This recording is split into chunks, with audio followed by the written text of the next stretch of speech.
This is my first time using it now, so. I'll call the meeting to order at 7:07. Welcome, everyone. We are going to take items out of order to hear from project opponents. And since we have Baptist Church is first on the list, I will let Dave Libby come up and give us a quick, roll call for attendance. I'm sorry. He only said that 3 times. Kristen Belanger is absent. Colleen? Present. Sandy is absent. Paul? Here. Ken? Here. Eric? Here. Here.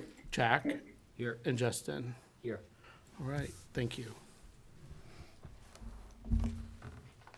So this is the Baptist Church of Grafton for work plan for the columns in front of their church. Good evening. Hi, David. I'm David Libby. This is Steve Reichley. We're members of the board at the Baptist Church, and happy to be here to talk with you about our application for some funding.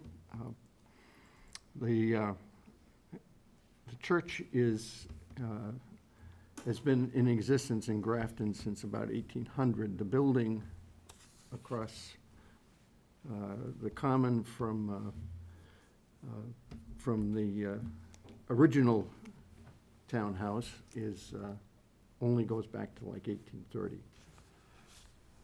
The project at hand is to repair by replacing the moldings at the bottoms of the columns. They are rotting due to sustained exposure to weather.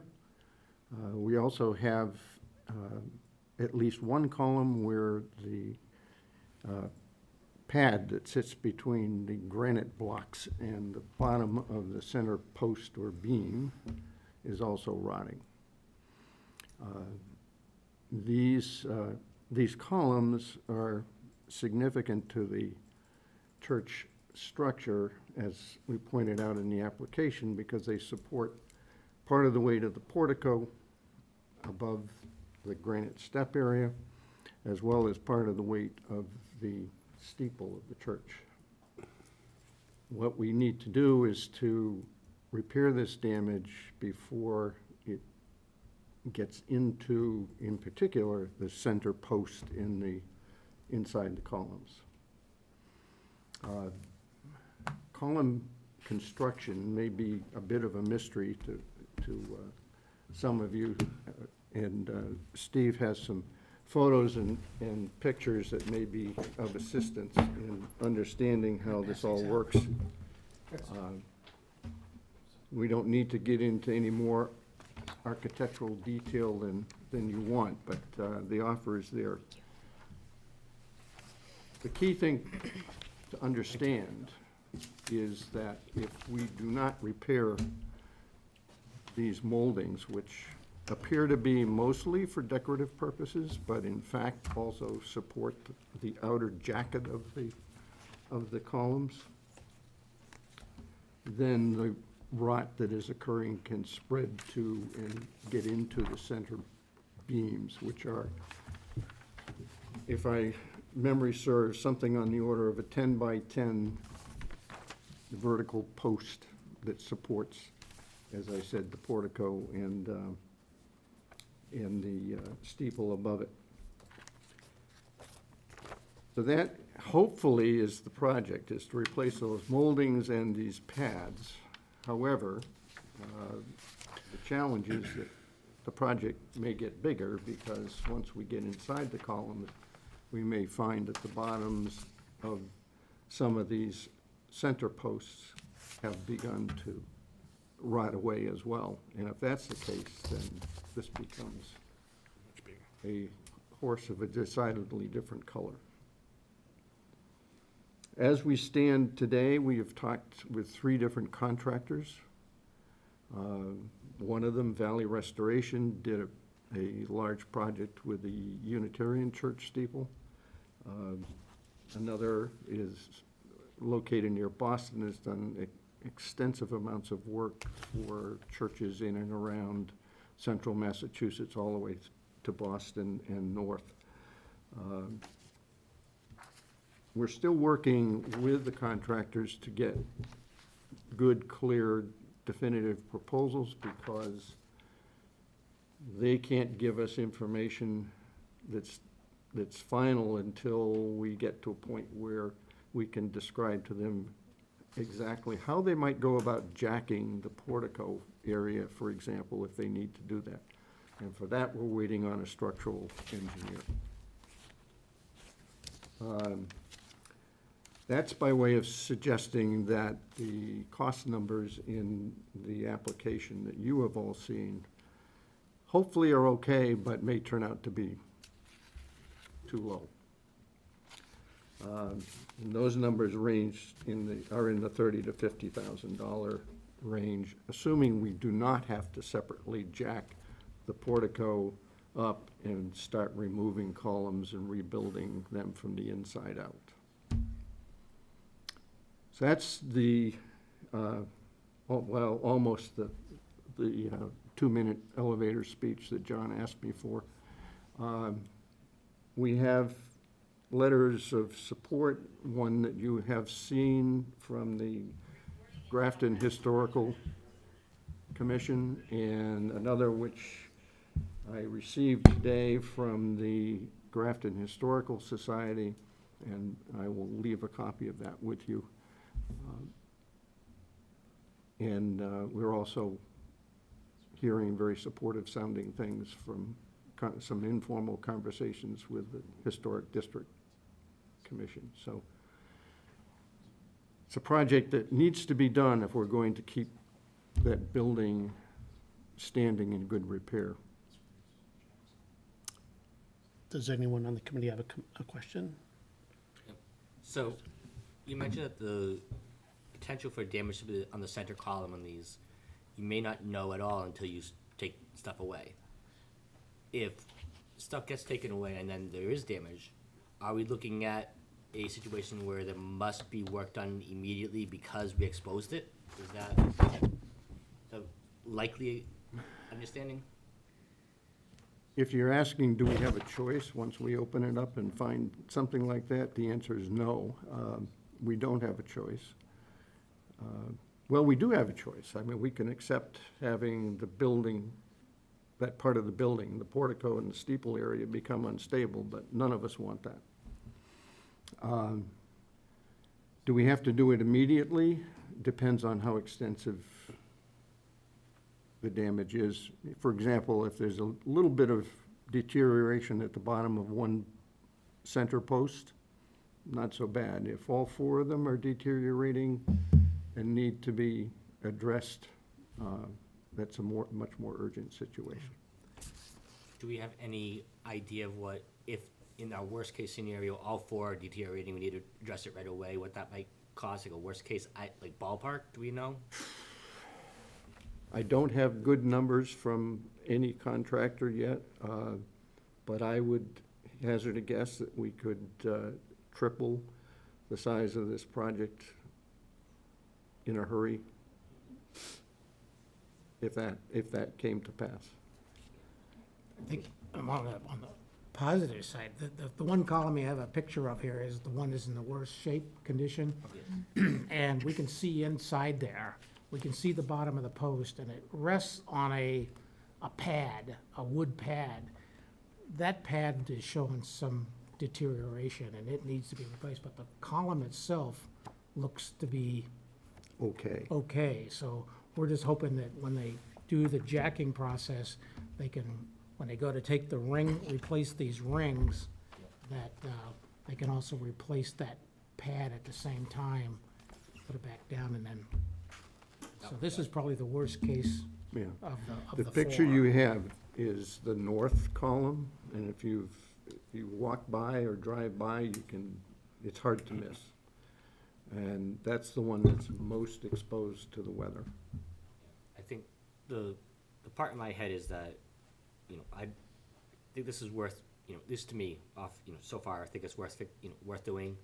I think if we open it up and have a situation where the columns are, so bad that this, the ask will not cover it, we're in a situation that, we can't bring it before town meeting until, the earliest if you started the summer, in the fall. Right.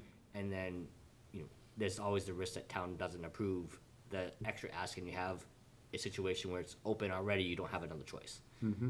And so that's kind of my head, ultimately, it's a trade-off between trying to ask for a bunch more money just in case versus what you think is the likely and see what people will, be willing to vote for. But I think, and the other thought I have in my head is where you did say, 50,000 may not be enough even for the work you're planning.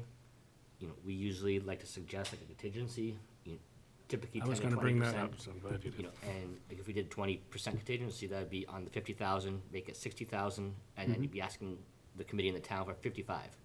That's, in my head, if we're thinking 20% should cover it, but So it looks like there is a little contingency built in for $4,000 on here, right? Am I reading that right? Yes, and quite frankly, it probably, as you were suggesting, needs to be a bigger number. From experience, go with 20%. So you have an estimate from the Valley Restoration. That's the best case scenario estimate, correct? Yes, Could we get a worst case scenario estimate? we can. Once the owner of Valley Restoration is returned from being away through the end of the month, I will ask for that. I will also ask Painter's Pride, which is the other proposal that you have in front of you, to give me a worst-case estimate. And as soon as I have those numbers, I'll be glad to share them with you through So John or for Beth. And then- Painter's Prime, though, it says any costs for painting referenced in these proposals are not part of CPA funding, right? Correct. So I guess I'm not super interested in an updated estimate from this since we're not paying for that. Painter's Pride sounds like they do painting. It does sound like that. They actually do restoration work. Okay. The pictures that Steve shared with you, where you can see columns being built, that's work that's been done by Painter's Pride. Okay, perfect. They actually did a church over in Millbury. That's where that work, the work was being done at that church that you see pictured in the 8.5 by 11 pages. So it's an unfortunate choice of a company name, but maybe it started out painting churches, I don't know. Would we have enough time, though, as far as this process goes, to allow them to get those worst-case estimates and come back and What, talk no, to us? this, or- this is the initial Yeah. hearing, so there's a second meeting where proponents bring additional information, and then we actually vote on the proposals. So that'll be our March meeting, fourth Thursday in March, whatever that date is. David, I have a question for you. So one of the stipulations for the use of CPA funds is that the contractor follows Secretary of the Interior standards for this work. Are both of these groups familiar with those? I don't know, Paul. I have to believe that they are, given the variety of work they've done and the length of time they've been doing it all over New England, but that's something we can make sure we ask. It would be prudent to bring that up to them because you want to make sure that doesn't change their estimate. Because, they are somewhat stringent guidelines. Right. One of the stipulations has to do with the material that gets used, so we wouldn't want to see synthetic materials being used. As I mentioned to John yesterday, I think in a phone call, we will be amending that part of the description of the project to remove any reference to synthetic materials. At this point, the question that I've asked and will be asking of these contractors is, what is the most durable wood you can get your hands on? And can you build these moldings out of that material? There's a Brazilian walnut that's harder than iron, it's also extremely difficult Hard to work with, too. to work. So there may be a trade-off between how tough the material is and what it costs Yeah. to I don't know if in your contract, the language such as work must comply with the Secretary of the Interior standards. If you have an RFP, whatever communication you have, and then ultimately a document that you sign, that's where you need to make sure that they're, I thought I saw it, but it's the National Trust, that Painters Pride is a member of National Trust, which goes along with the Secretary's standards, but it's not, that's a nonprofit, it's a private nonprofit, whereas one is the government says these are our rules. And those are the rules that CPA must follow. Okay. So you've got a whole month to, revise your estimates if you need to, and come back. Does anyone else? I Jeff? have a question. So the, not necessarily estimate, but the look that we have here from Painter's Pride is a pretty extensive summary. Were you provided something along this lines from the other companies? We're talking with three companies, Painters Pride, Valley Restoration, and a smaller local contractor. We have a similar document, but it's nowhere near as extensive from Valley Restoration. And we just received a one-page proposal from contractor number 3, so we have some work to do. Just because it looks pretty good in terms of just what the notes say, in terms of, like you guys said, being able to, from what you can see, it doesn't look like the interior column has much damage. It does look like the pad it sits on does. So just in terms of like further information, it looks okay based on what we have here. I do have another question. So I see that the church is putting money towards this as well. Is there any other funding sources you've looked into as far as maybe grants or anything else that could help with the project at all? No. You haven't looked into it, or there aren't any? We have not looked into it. Okay. Well, one that's possible is Mass Preservation Projects Fund, which is through Mass Historical Commission. They're a lot of work. But the deadline is in March, and I don't know if you've already missed the application. Yeah. Because there's like I think it's a pre-application and then the final application. But it's a lot of work. It is a And lot of work.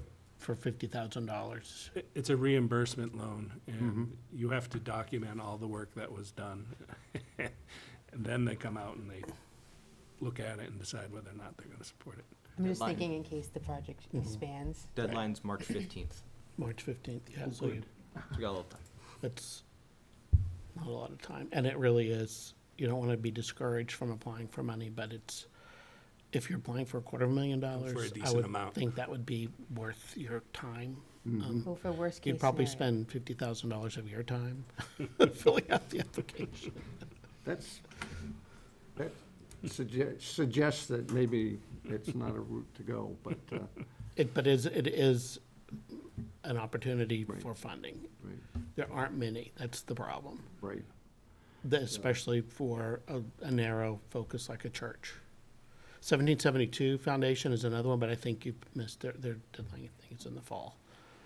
Yeah, our goal is to get on a contractor's schedule so that we can get this work done before we get into the winter weather And in the fall. I saw something on there where you were starting in March. It's like a select contractor in March. Town meeting won't approve this till April. May. And May. The funding it could be available the next day. Ken needs to confirm that if depending, and we can write the warrant article if we approve it at next month's meeting to make it available the next day if there are, and I think there are historic preservation funds available. So that should be okay. But normally funds aren't available till July 1st. Right. So we have, when we wrote the application, we hadn't thought through, I guess, the details of the funding process.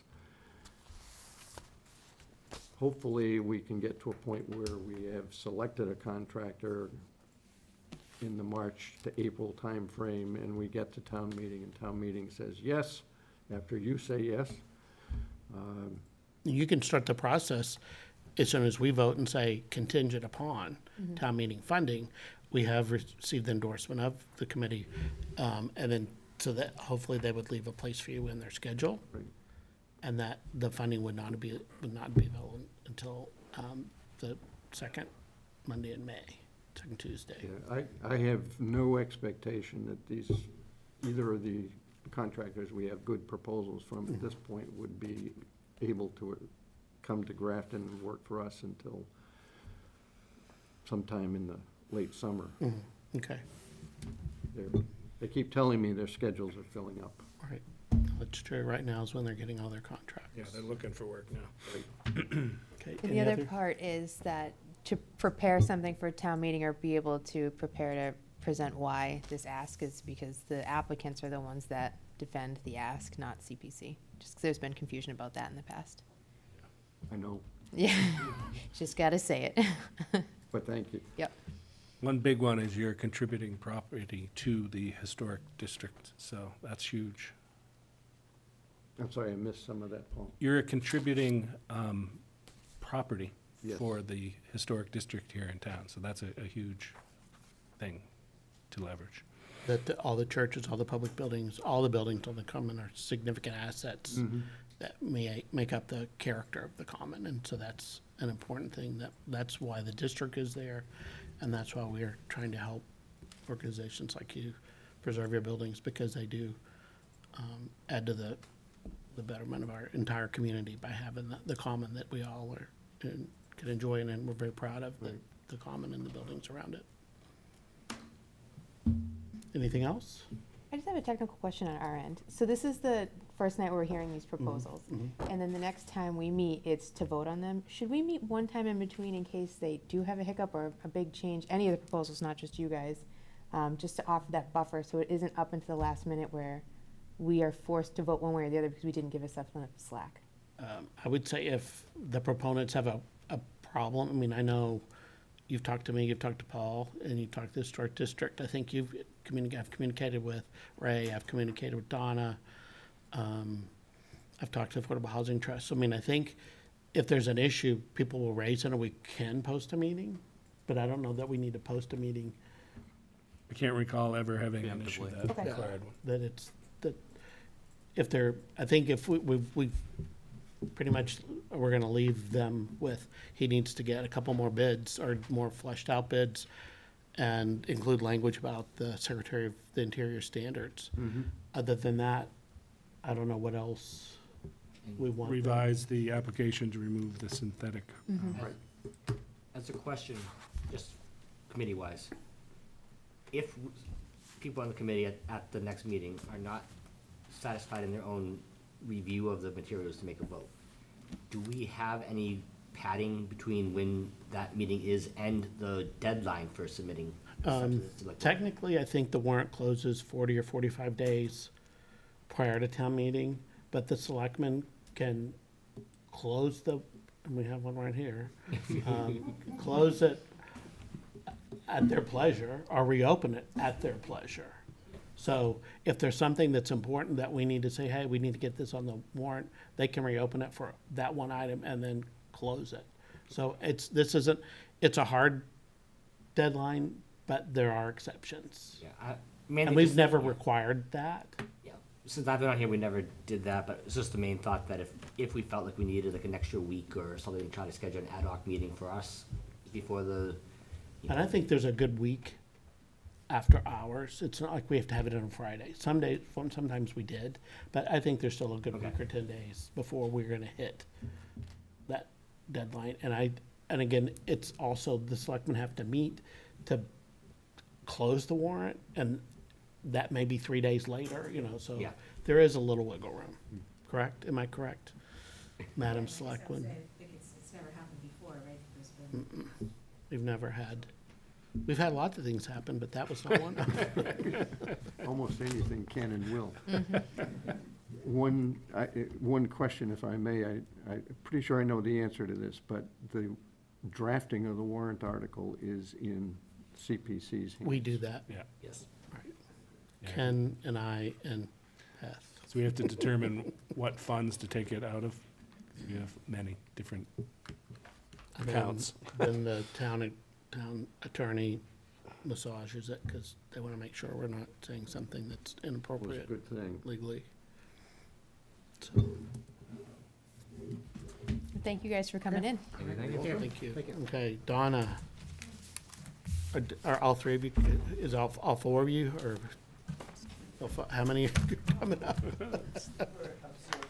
Just, okay. You're the peanut gallery. Sport's a good thing.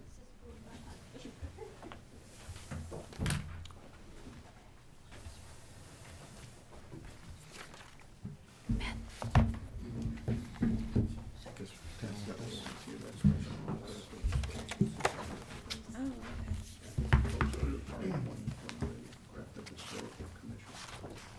I got lost my computer, so just pass down to those people. Oh, gee, thanks. Am I passing this along? I have no idea. No, I didn't know if you wanted that one to read. I got it. Are these the packets?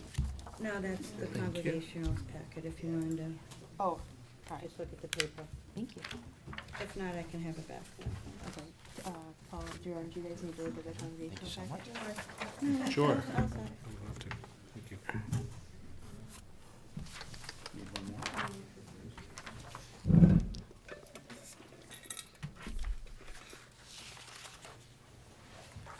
Did anyone need to see this letter from the, It's beautiful. yeah, pass it. Nice letter. Not yours, this is good. This is perfect. Welcome. Andy, are you the spokesman, or, Apparently, okay, short stick? I only have 55 years of experience with this church, so. Yes. The new guy. Good evening, everybody. Nice to see you. So there's a couple of pieces to this project in particular. The stonework in the front of the church has shifted over time. So we're looking at removing, redoing the base that the stones sit on and resetting those stones in the place they came from. So we've got a couple of quotes for those at this point. The bigger portion of this is preservation of the exterior of the church. So there's, we took the suggestion to look at rhino shields, much more expensive, but 25-year warranty, much more thorough stripping process.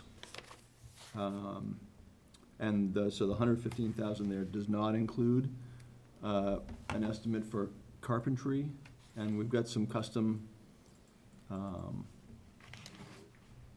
trim around the sort of the major corners of the building that is gonna need to be matched and refabricated, I guess, or fabricated to match what's existing there, so not something you can just get from Koopmans. And then some of the usual, we've got some, the usual suspects of there's siding in some places that we're pretty sure is gonna have to be removed and replaced.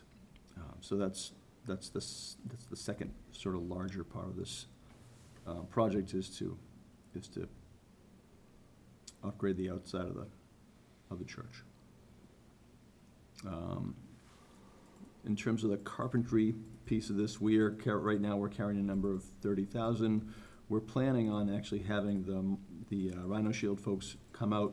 We're gonna rent a lift and have them come out for a day and take a closer look at the perimeter of the church so that we have a better idea of what that carpentry number might actually look like. It's the biggest area of risk in terms of cost. We don't wanna go, just time and materials, open checkbook for that that part of the work, so we'd like to get them to take a look at that. So we're gonna do that ourselves in the next couple of weeks. Rent a lift and have them come out and have their construction foreman take a close look at the building. So that's our homework in the next couple of weeks before we come back to you. So we hope to have a sharper number in terms of what that scope of work looks like. What did I miss? So Rob Lane, 35 North Street, and moderator for the church. I think what I would add to that would be that, you know, we had looked at a number of different options for addressing the siding of the church, and you know, we've had a wide spectrum of quotes and approaches to this. And there had been a fair amount of concern with regards to the buildup of paint that's on the facade, and various approaches to try and address that and remedy that, which have included a complete re-siding of the church and getting rid of all the original siding of it at a cost of close to $170,000. We're looking upon this project, if we were to go with a product like Rhino Shield and a process like Rhino Shield, that we are actually preserving the siding that's on there and getting it back to a more original state as to when it went on. They estimate that they would be able to get it to approximately 90% bare wood when they go through this, and they'd be able to build the finish back up the way that it would have, you know, originally been. So, you know, we're looking at this as a preservation project for the exterior of the church. We hadn't put a contingency figure either. So there's a contingency that would make that total 180. 180. Yeah. So approximately a 10% contingency, primarily for the unknowns of the carpentry. So we'll give you the same request that we did the Baptist Church. We were taking notes. So when you revise your application or your budget, this is something that people oftentimes cheat themselves, include everything. Yep. You know, if your project is $200,000 and you're still only asking us for 50, tell us everything you're gonna do, because that makes the money that you're raising, it gives us a better sense of the context of how you're asking for the money. Because if you're asking for 50 for a $100,000 project, you're asking for half the money. If you're asking it for out of 200,000 project, you're only asking for 25%. So, but it also tells us you're doing a whole lot more than just one small piece of what you're planning to do. Yep. Great. So as we all know, painting is considered maintenance, and CPA doesn't typically cover maintenance items.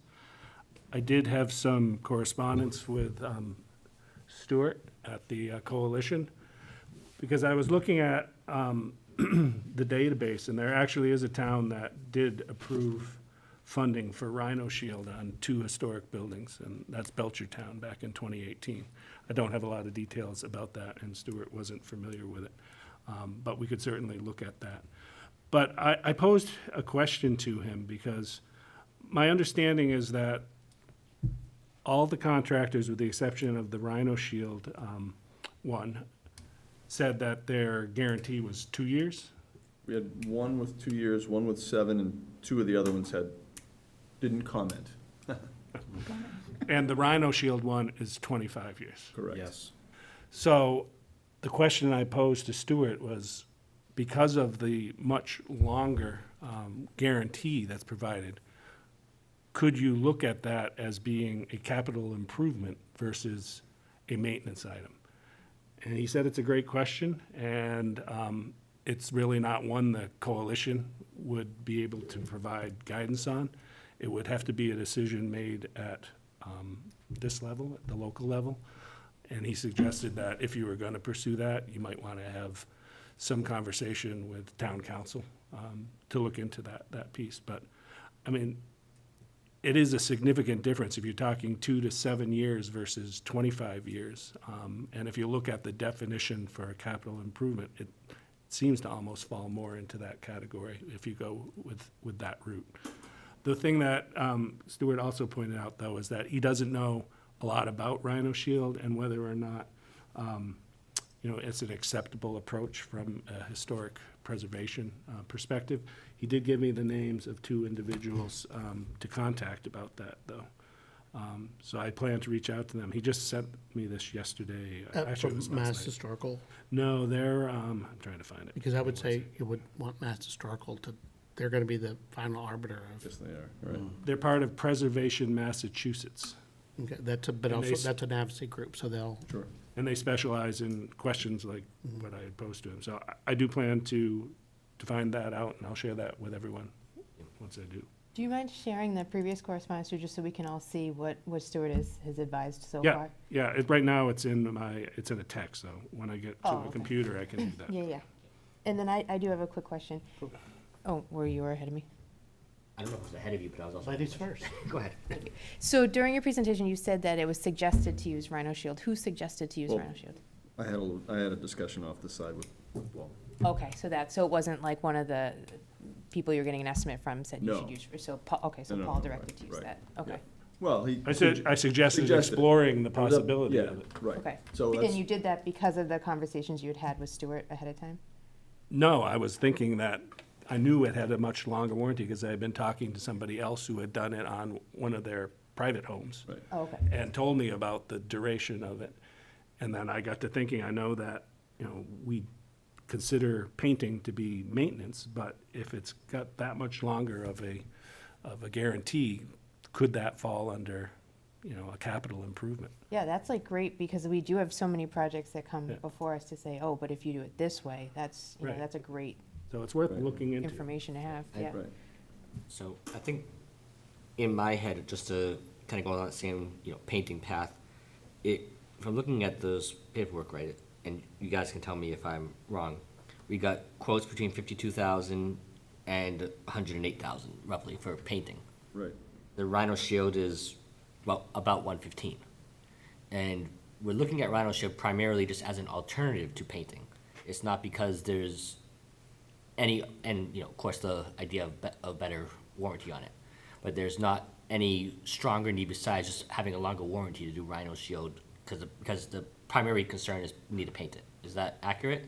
It felt to me like the process was more thorough and that they were more interested in maintaining the existing siding, which is older and harder than new product that we might get. We had at least one of these other quotes said their price included whatever carpentry needed to happen, and another one said that they wanted to replace a bunch of it too. So I like the fact that they were more interested in maintaining the existing wherever they could Yep. than just, wholesale taking, sides of the church off and putting in something newer and softer. Yeah, that makes sense to me. I think the other point I have just to kind of talk about is that's more than half the new cost, even with contingency, for the, Rhino Shield right now.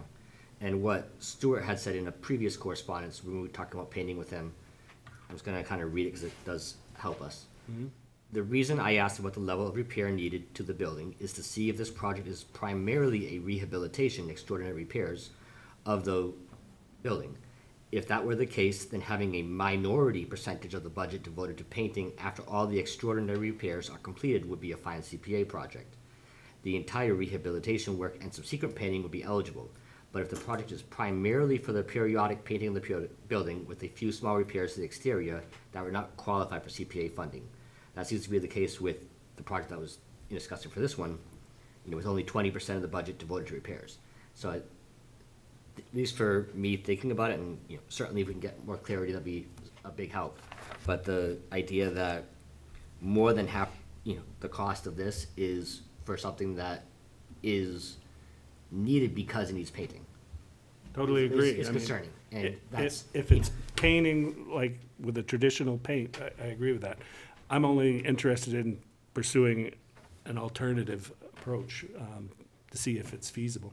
Yeah. And as Colleen pointed out, there are other projects in town where we would have loved to have been able to fund, and if this is a way for us to be able to do that, like Belchertown was able to do, then Yeah, I like I said, I like the idea of the Rhino Shield, better warranty is great, and I like that, and I like the ability to fund things, but I just have the back in my mind right now, like I said, if we can get more clarity, that'd be really helpful. Yep.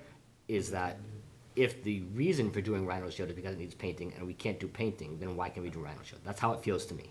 And I just. The to get difference clarity is just- whether or not it's considered a maintenance Yep. repair or a capital improvement. That would be the difference. And the only way to delineate between the two would be based on the warranties that they're offering. 2 to, what would you say, 2 to 7 years and Right. 25. But I do think at this level, we have some flexibility, even on some of the projects in the past where, there's no CPC police that are gonna come down and say that you didn't have the right percentage of painting versus restoration. We could be sued. It's not saying that we would, but Right. we could be sued. That's the risk you run. Either way, you're gonna have to have legal counsel weigh in on. I think, I'm sure you're well aware of the fact that you have a preservation restriction owned by Mass Historical. Yes. So to me, all these questions need to be funneled through them, and the only contact I have is Paul Holtz. I don't know if he's still there. He is. Extension 347, if that hadn't changed. Because he, I think, actually maybe worked on when we added the lift. Right. He might have been the person, because, 98. Yeah, I think you're right. but that's how old that Oh, is. The- that's- Rona So we Simon can too talk to is him. another. She's Yes, like the head, I but did call him he once. is the man on the ground. But, Great. because you need to ask him, because he's gonna be able to say, because we can say, yeah, we'll give you $2 million to do this. And they'll say, oh, but you can't do that. Right, So yes. you need to make sure they're okay with what you want to do. Yes. Their standards are the same that we follow, so, But in terms of the Yes. Rhino Shield, Yeah. because that's even though yeah, and we'll, I think a lot of people would say that's wise expenditure of dollars. Right. No, if it doesn't work for them, then Right. then it's a no, Right. it's a no-go from the, right. yeah, I'm sure this preservation, what the heck was it called? Preservation, Mass. yeah, Massachusetts, Mass Historic. But Preservation Massachusetts. Right.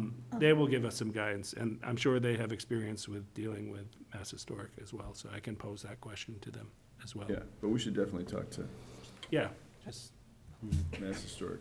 the gentleman from Rhino Shield did assure us that he has worked with Mass Historic in the Yeah. past, but I'd like to what hear is from the them. document Right. that you're saying he needs to show that he indeed follows the guidance? Did Well, you I think it's just describe- like if in a contract that you're working with them, and I also had another note, because you need to make sure that there's language that says that we comply with all requirements of the Secretary of the Interior standards. And especially since you're gonna be doing stripping, which usually involves mechanical, but also can involve heat. Right. Is that that you have special safety cautions, because this is where fires happen Right. all the time with Right. old churches. They're doing Yeah. repair work, and So it's like, in this case, it's a chemical process, not a heat, but it's still, you get you just wanna make You- sure you that get- that's, the stuff that's coming off, sits in a pile, and then it, ignites, so yeah, it's the Right. same, it's a similar hazard. it's being hypersensitive because you're Oh, in yeah. a tinderbox. Oh, yeah, right. Yep, absolutely. I have a few questions. When's the last time any major repairs were done to this building? 98 was the biggest renovation that was done, Solomon Prentice Committee, if you remember, and it came before this committee and Mass Historic. And they did all of the carpentry around the steeple and Right. restored a lot of the building back to its So original. it's been around 25 years. Yeah. It That has, was- yes. yeah. Right. Pretty- And this last quote at the bottom, the 130 and the 50, are you saying it's going to be an estimated 180, and that's the split? Okay, Yes. I just want to make sure of that, and then, It's yeah, gonna go higher with the contingency, I think. yeah. So I'm much more, we set a very hard precedent of no paint or only paint at a certain percentage. If the rhinoplasty, or the Rhino Shield. That's been going in my head the whole time. I'm like, don't do it. If it proves that the Rhino Shield can add a whole nother level Yep. coming with that warranty, and would they give you any information about that, what that warranty includes if, Yes. Yes. We have that. Oh, yeah, so it's very far reaching? Yeah. Okay, perfect. So, I've read the pretty fine print. significant. Yes. so if that, if it bumps it up to the Rhino Shield paint is 50% of the project, but it comes with that major plus, that's something where we can say, like, wiggle and say, no, okay, that's well worth it to push that number up. Okay, well, yeah, we've got some homework to do, and we'll reach out to Mass Historic, and like I said, we're gonna get a better, number on the carpentry piece of this as well in the next couple of weeks, so we'll come back with more homework done. So I'm gonna get to Ken in a second. Is your goal to get this done summer, fall? Yes. Or, Fall. so that's, you really do September. Oh, yeah, Yes. have it done before next winter? Yes. Okay. yeah. Ken has a question, and maybe you can hear him. Ken? Okay, I wanted to offer another take on the question of maintenance versus, or rather, maintenance painting versus restoration. And it goes to the question of if a project, perhaps involves a substantial amount of painting and, even a substantial amount of restoration. And further, if the project has funding from other sources beyond the ask from CPC, let's just say that the ask is $50,000 and there's another $50,000 of other funds, and the project might have a substantial amount of painting. The project request might be worded or configured such that the request to CPC was for restoring the particularly bad areas that need restoring and the painting of that work and the surrounding areas. And the other funding is for the rest of the painting. Right, yep, So you're limiting Get your it. ask to us? yes. For, because as I think I explained to Donna, if you have to replace quite a bit of wood, or you have to do work that makes that wood bare, we're not gonna say, no, you can't paint that. That's part of the project. Right. So that painting is, without question, I an understand. acceptable expense. Right, okay.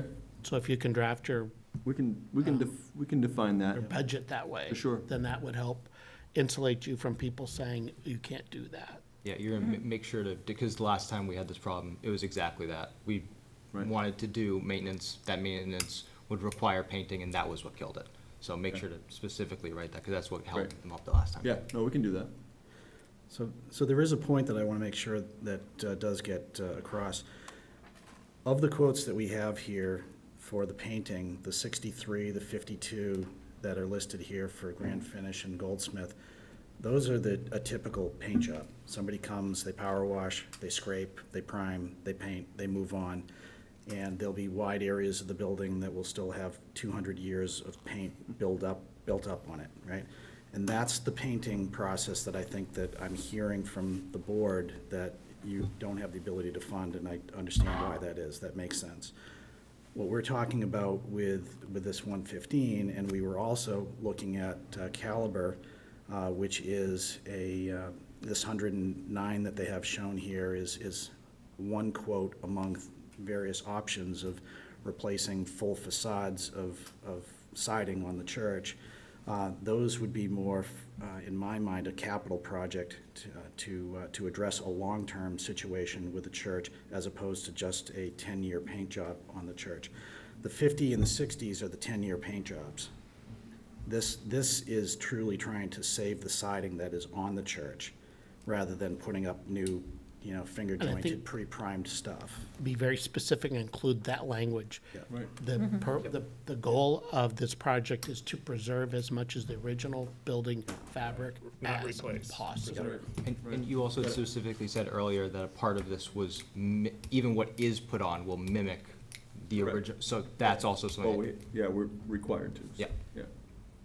Colleen and I. Did you guys look into any other funding sources or grants or anything? I know you're gonna be reaching out to Mass Historical too, so if there was any other funding sources for that. No, one of the two you'd mentioned, I knew that wasn't gonna work with our timeline, so I knew that one was already passed, and the other one, if it was the first one you talked about, I didn't know about that one, but, it doesn't, I don't know if we. 1772? Mass Yeah. preservation Mass project. Preservation, yeah, that one. So- Mass preservation, you need an architect, and we didn't, it was going by fast before we Right. could get all that in place. But what shouldn't be discounted is the capital campaign that we're doing No, Definitely. separate to I this. think So we're we'll not, exceed These are Don't just ask my me. favorite questions that I'm gonna ask everybody. And also remind you that you have to present a town meeting, because we're not gonna, Yes, okay. yes, yes. yep. Yep. So we have to present at town meeting. Yep. Andy does. Well, you don't have to present. Good at If it. there are questions, you should have someone that's prepared to speak Yeah, that's better. Yes. to Address the that. question. No, I'll be ready to do that. Because I think that's one thing we have learned, that town meeting does not like a lot of extra little, even though they're nice. Yep. It adds 15 minutes to the meeting and everybody's still looking at their watch and I want to go home. I don't care. Yeah. Yeah. So it's like, less is more. You know, Yes. that's what Oh, yeah. this Or meeting keep is it in your for. back pocket. And Yeah. if- Yep, yeah, that's, Case. that's what I like to do. Keep it short, and if there are questions, we can drill down, but, yep, okay.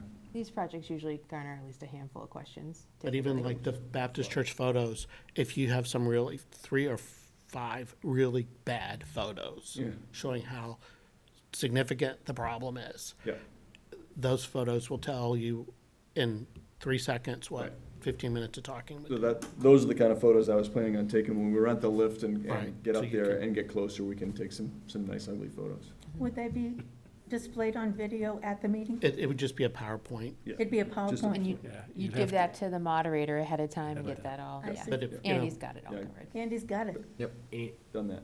and the moderator's really good about if you want to do that, but It's been to this rodeo before. Thank you. any other question? Oh, one more. Yep, so, two kind of questions and thoughts.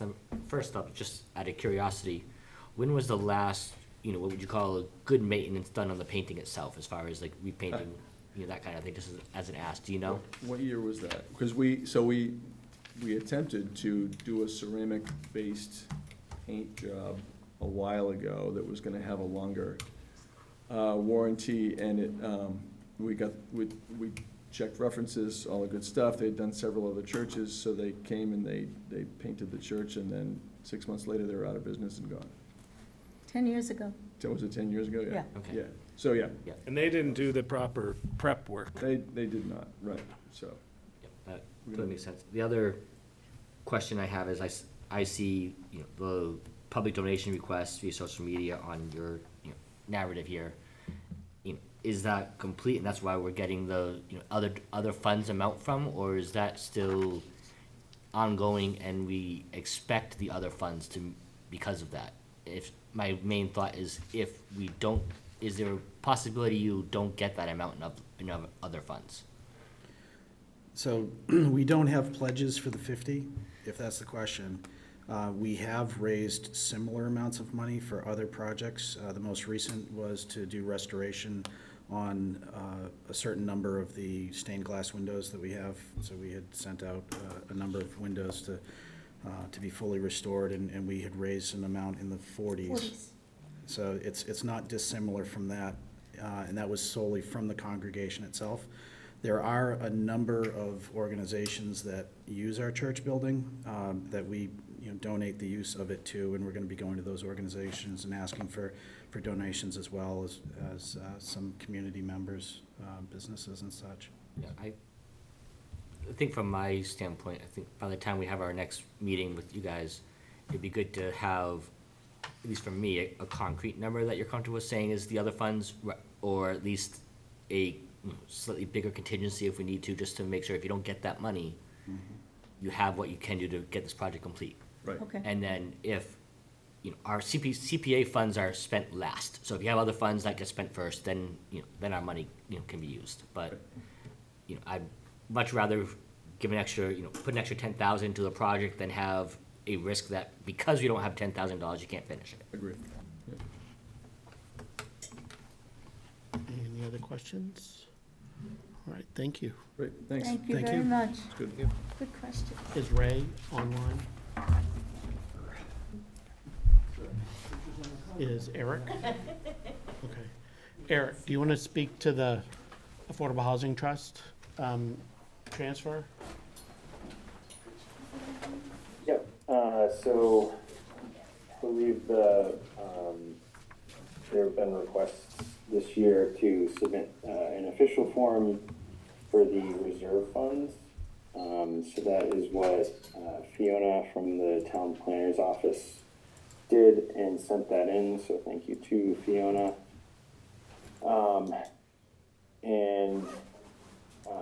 The request is as has always been transferred, so these are reserve funds. There's an account that the trust has specifically for CPA money. Very little of that has been spent over the years, and that's where this would go. And as the CPA website talks about, having the funds there in a consolidated manner allows the trust to, act quickly to purchase real estate or do other expenditures that would need to be done in a timely manner. So that is the request, and if the CPC, the rest of the committee here wants to, I can give just brief updates on some of the main things that the trust has been working on, or if not, that is fine too. Before you do that, can I ask Ken one question related to this? Is this the normal timing that we transfer those funds over? I think it is, but. Yes, but he's proposing to change it. Yes, this is the normal time, but I've been talking to Stuart and to Mary Lauria, the town accountant, about the timing that this committee traditionally makes that transfer. And it's been making it the transfer in the spring for the current fiscal year, for the dozen or so years that the Affordable Housing Trust has been in existence. But I've come to realize that, so basically we transfer a fiscal year's funds to the trust at the end of the fiscal year. But I've come to realize that the method that we're using, that in such that we reserve the money at the beginning of the year, actually would allow the committee to transfer a fiscal year's reserve at the beginning of the year, not the end, and we don't have to wait till the end of the year. And I've run this idea by both Mary Lauria and Stuart Saganor, and they agree. So I would like to propose that we change the timing of the transfer from the end of the fiscal year to the beginning of the fiscal year. And what that means, if we do that, and I think we should, that at this town meeting, we would transfer not only the reserve from fiscal 2024, but also the newly reserved amount from 2025. So double the amount. And so during this transition year, the trust would get a double transfer, in effect, this May, to be available to them for use on July 1st. I imagine they won't complain about that. Well, I don't know, if they complain about it, then maybe we don't do it, but if they don't complain about it, then the transfer, instead of being the $73,700 that's been reserved this entire last fiscal 2024, it would add to that the amount that we're going to reserve in 2025. And it's a surprise advance on the treasurer's report.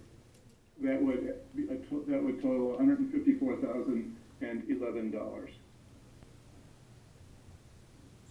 So I'm suggesting that the Affordable Housing Trust amend the request and use the amount $154,011 instead of the $70,000 that they were going to do before. I just want to say real quick while we're doing this, Ray Gold is in the participants with their hand raised, and we do have another hand raised participant, so I just want to let John know that. Okay, so is she on, because I'm sorry, I'm texting with her, emailing. She said she couldn't get on, but do you think she did? Because I then just sent her the phone number that she can call. They're in the attendees, not participants. Oh, she has to be okay, so you promoted. need to add her Promote to panelist. something. Make her a So- panelist, yeah.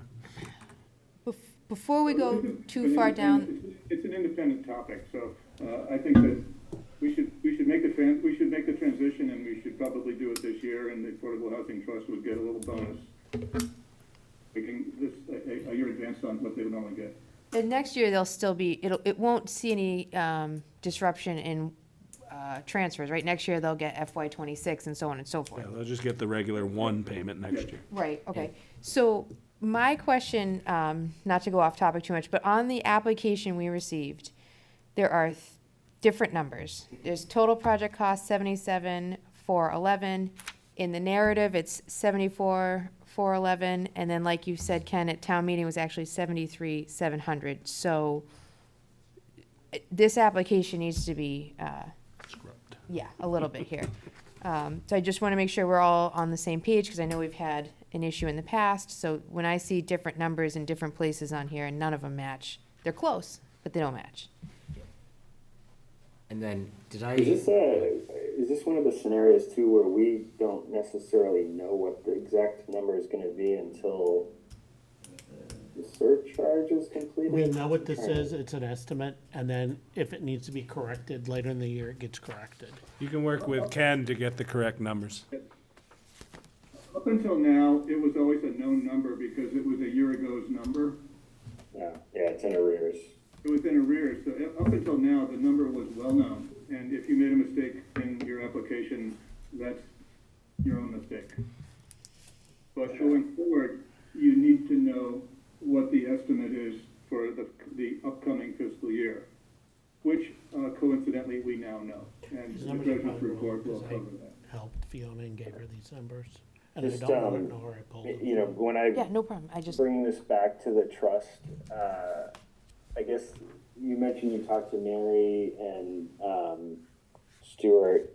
I guess what's the underlying reason for doing this, and then why wouldn't we be doing this for the other reserve accounts? So you don't have to wait.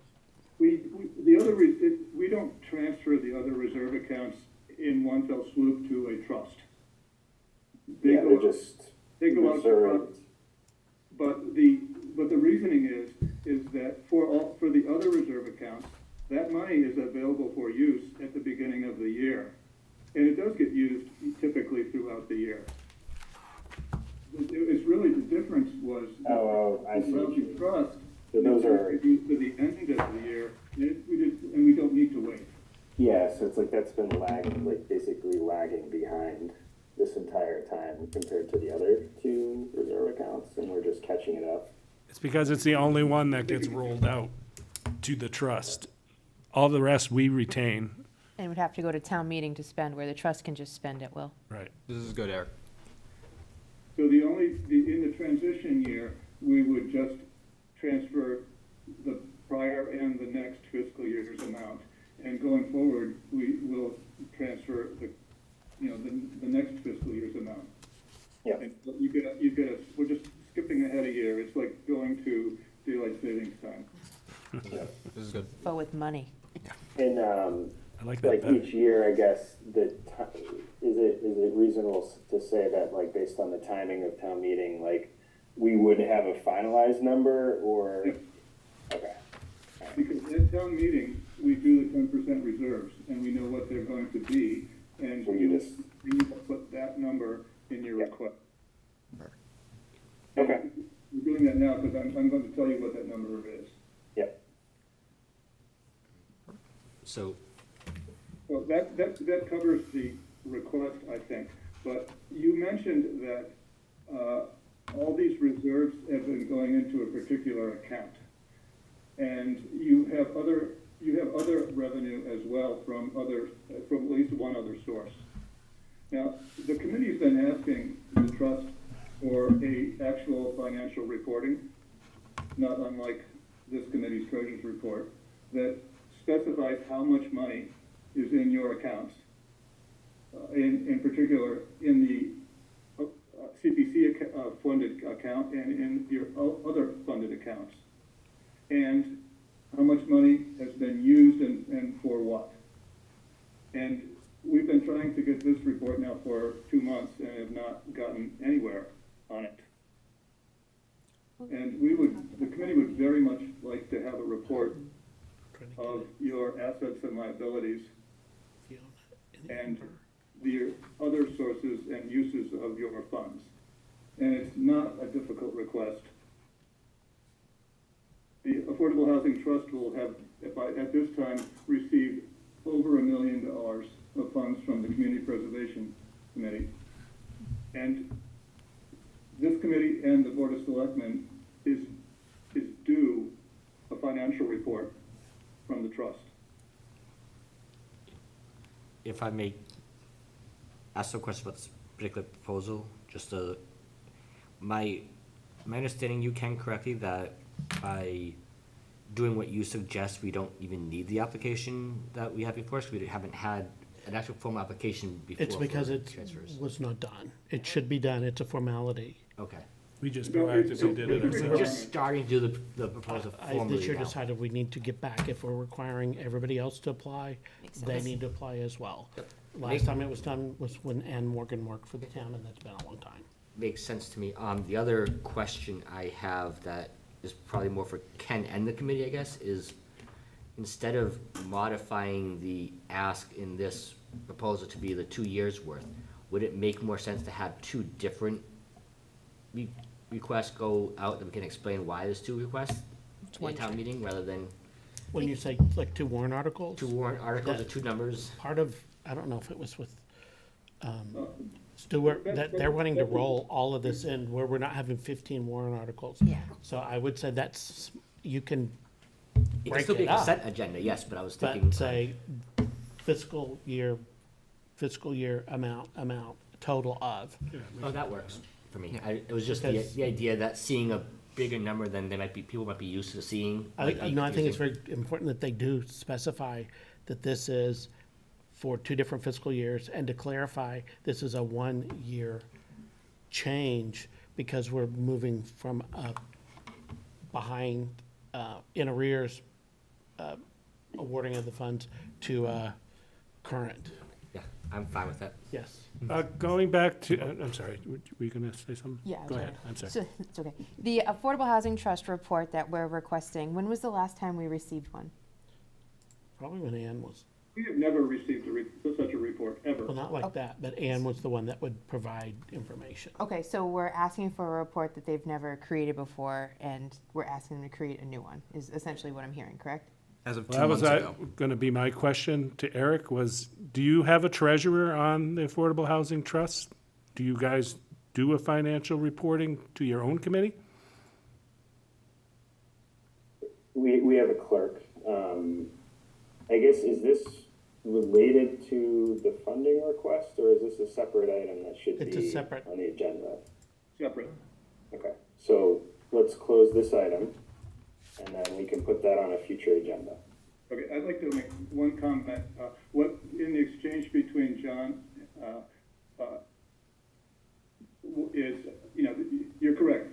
We still need to have every year a formal request for the transfer. And when I was speaking to Stuart, he asked me if you could make a request, and I said, well, we always ask the trust to make a request, and sometimes they do and sometimes they don't, and he was astounded at that. He says, well, if they don't make a request, you shouldn't give it to them, but we always do. But the point is, you must make a request every year. And if you ask the treasurer of the CPC what the number is going to be for the upcoming year, the treasurer will tell you, and you can put that number in. Yeah, I don't know why it hasn't been done in the past, but I know it needs to be logged in the CP3 database as a transfer project. So it should have been done. So I have a quick question for Ken about the numbers we're gonna find. This is the lowest number we can give, right? 10%? That's the minimum. Correct. Minimum per, just wanna make sure it's the absolute minimum. yeah, minimum. Okay, so, let's go to Ray. Do you bump her to the right And See- you're gonna fix the application for our next meeting? for, The numbers on? For the- Affordable for Housing the- Trust. I will let Ken and Fiona and Eric do that. Okay, so long as somebody's doing something. Did you hear that, Eric? I think so, yeah. Just, Okay, I just wanna make sure. Coordinating with Fiona to, And so Ken. the preference of, I guess, we didn't take a vote, but is there people's preference to just divide it into 2 requests or combine Combined. Combined, but specify that it's from which amount for which year, because there'll be two different amounts for the two different years. Should they build in a contingency of You don't 5%? need to specify, what year it is, just get the number right. Well, I think specifying the year will help with being able to communicate it out to the I town. think that's because some Yeah. people that Understanding, yeah. Because it's gonna be go, why is this double so what it much usually this is, year? Or so. why is it different from everybody else? Just this one time. The other two are only 72,000 and this one's 144. Which We'll spelling it field out, those questions. We don't have to put that in the trust. That can be us. No, but still, it's like, as, like you say, the more transparent, so that people aren't scratching their head. Yeah. That, we don't have to give them 2 pages, but, a couple lines to explain what we're doing. goes a long way. No, but even if you write it like how we typically write it, where it's like broken down like this, Oh, you sure. do 23, Right. 24, and Right. going forward, we're making it available Yep. sooner to them. Or I some think kinda- people will get it. No. Yep. So, okay, moving on to Ray. Ray, are you with us? I am. Hello, do you hear me? Yes, Ken, great. welcome. Yay. So sorry for the technical issues we had. I've been sitting here listening. That's okay. So thanks so much for allowing me to be present, especially by Zoom, since I'm an hour and a half away. So I really appreciate that. And I'll keep this super brief. I think the application is pretty self-explanatory, but happy to elaborate on anything or answer any questions. We are in the final phases of the restoration of the Cisco, aka Hassan-Misco homestead on the Hassan-Misco Reservation at 80 Brigham Hill Road. As many of you are well aware, this has been an ongoing project that I've been overseeing on behalf of the tribe for probably going on 15 years. We had the first HSR Historic Structures Report back in 2007, and then started the stabilization phase and then the restoration phases following that. Almost every phase has been supported in part by CPC funds from Grafton, so we can't thank you enough for all of the support over the years. We are in the last leg here, the home stretch, approaching the finish line and ready to restore the interior, as the application says.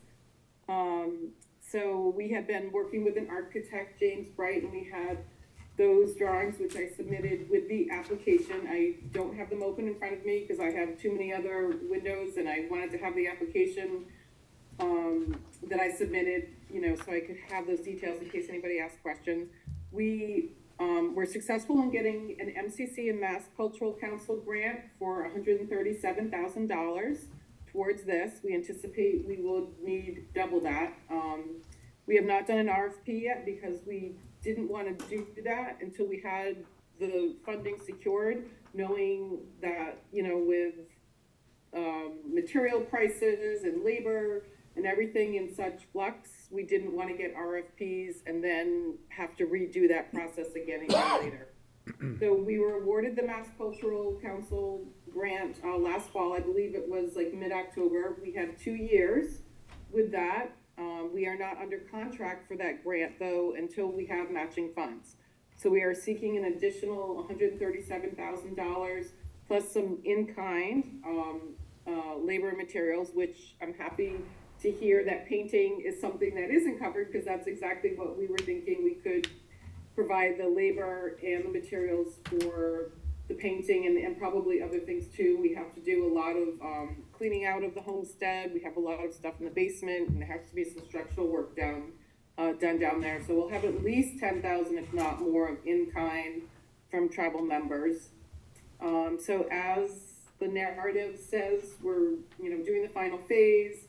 It will involve a little bit more stabilization work at the basement level, the foundation primarily, and then restoration, the interior restoration of all of the rooms. If you've driven by, you've seen that the exterior restoration is primarily finished. And then basically I just kind of outlined how this project aligns with several priorities for CPA funding. If you would like me to go through those, I can, but I don't know that I need to with this group. And then how the restoration of the building will result in again, an educational museum that will be open to and benefit both tribal members, but also educational institutes and the general public, including, of course, townspeople from the town of Grafton. Grafton. So I don't know how much more detail you would like, or if you had any specific questions about the application. So I could open it now to questions and conversation if you think that that would be a good next step, or I could go into more detail about what is in the application, but assuming that everyone here has read it. Is it just me? I don't see any amounts in the application. It's Buried. It's at the bottom. It's like multiple, let's see, about 6 or 8 pages in. 285, CPA request is 137 with a grant match of 137 and in-kinds of 11,000 to make up that 285. What page is that on? The page in front of me, or that I doesn't have a printed it. page. Starts on page 6. You wanna look at it? It's the Six. project budget, part 3. That's, So the total project cost estimated at 285. We have other funds of 137. That's the MCC, the Mass Cultural Council. So we're looking for a match. We have to have a 1-to-1 match in order to go under contract for MCC. And then we anticipate a minimum, like I said, a minimum of 10, probably somewhere between 10 and 15 of other funds that would be in-kind materials and services from tribal members. Ray, do you have a contingency built into this at all? A contingency for that it might cost more? Correct. So like instead of maybe 137, would 150 from CPA, so you get your match plus a little buffer? We could, I didn't. That's always a wise idea because especially with this building, as we have found, when we kind of, go into it, it's these older buildings it always does run over. So at this time, no, I was just, hoping to at least get a 1-to-1 match, but we would certainly be open to adding more for a contingency.